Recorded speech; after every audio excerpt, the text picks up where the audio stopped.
За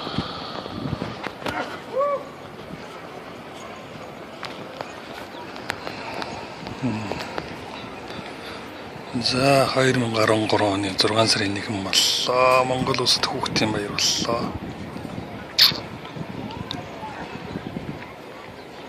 Энэ хуучин паркийн хайтаалга буюу ард түмэнд үнгүй үйлчлэх хаалга болтой.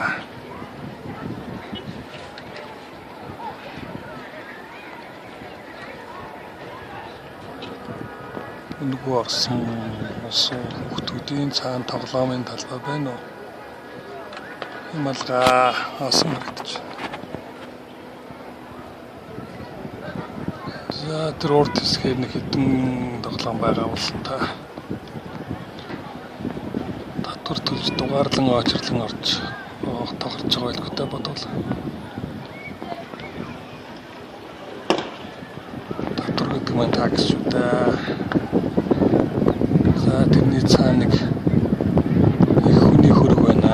Их хүний хөргийн хажуу хаваар татвар төлж тархийг нугаалсан хүмүүсийн мөнгөөр амьдардаг. Хүмүүсийн орон сууц гэрээ байдаг.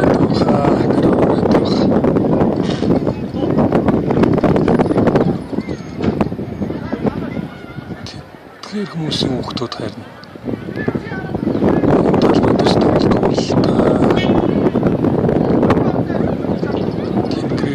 Диснейленд жинхэнэ утгаар тоглож байгаа хэлбэртэй бодвол хөлбөрөл Улаанбаатарын Диснейленд дээр байж таа.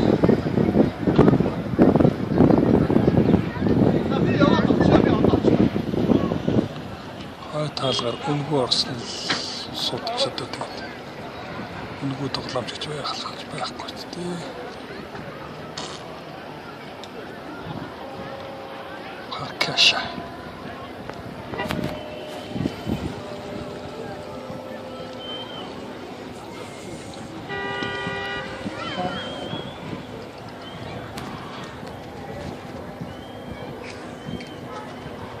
Трюэ.